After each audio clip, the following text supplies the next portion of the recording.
हमारी तालीम के निज़ाम में बहुत सारे इस्लाहात की ज़रूरत है। अभी हमने देखा कि हमने एजुकेशन परफॉर्मेंस इंडेक्स जो है वो एसर इकबाल साहब ने उस दिन लॉन्च किया। उन्होंने कहा जी 54% जो है वो स्कोर है 54, तकरीबन 123-24 उन्होंने अजला का बताया।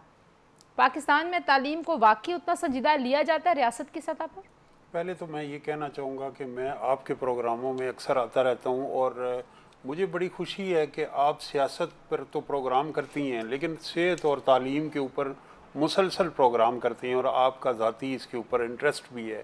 मैं समझता हूँ कि ये डिस्कस होना चाहिए और एहसन इकबाल साहब को भी मैं इस पे दाद देना चाहूँगा कि वो एक उन्होंने जो HEC के चेयरमैन की अपॉइंटमेंट पे लेटर लिखा और दूसरा ये प्लानिंग कमीशन ने एक परफॉर्मेंस और इंडेक्स बेस एक सर्वे की है जो डिस्ट्रिक्ट वाइज है। अब ये है कि उन्होंने कमज़ोर तरीन जो अजला हैं तालीम में, जो गैप रह गए, जो पीछे रह गए, जहाँ इंफ्रास्ट्रक्चर से ले के परफॉर्मेंस और मेयार तालीम लो है, लो क्वालिटी एजुकेशन है, उनकी भी निशानदेही कर दी।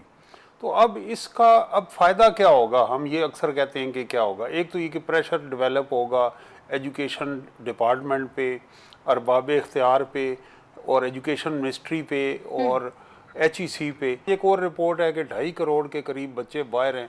ये 2.5 करोड़ दुनिया के बहुत सारे आबादी के मुल्क हैं जो 2.5 करोड़ हैं। तो फिर सियासत तो इस तरह होनी चाहिए कि एक डिस्ट्रिक्ट में तालीम का और सेहत का मेयार क्या है, सियासत इस चीज़ पे होनी चाहिए। इस चीज़ पे नहीं होना चाहिए कि आपने कल्ट फॉलोइंग को और आपने एक बयानिए की वजह से वोट दें, बल्कि उस दिन हम तरक्की करेंगे जिस तरह हम मगरबी जमहूरियत की तरह एक पार्लियामेंटेरियन का, एक गवर्नमेंट का एहतसाब करेंगे कि मेरा बच्चा जिस सरकारी स्कूल में जाता है, मेरे वालिदैन जिस सरकारी हॉस्पिटल में जाते हैं, मेरी ख़वातीन जिस सरकारी हॉस्पिटल में जाती हैं, उसका मेयार क्या है और कौन उसे बेहतर कर रहा है। अब ये जो रिपोर्ट आप बता रही हैं इसके अंदर तो हम ये कह रहे हैं कि ये अंडर स्कोर है। पाकिस्तान के सारे अजला जो हैं वो तालीमी लिहाज से पीछे हैं, बल्कि अलार्मिंग सिचुएशन है। तो इसके ऊपर हमें ज़रूरत ये है कि हम इसके ऊपर एक एमरजेंसी नाफिज करें और इसके ऊपर करें कि कौन से इकदाम ऐसे हैं जिन्हें लेके हम इसे दुरुस्त बना अच्छा, सकें। बहुत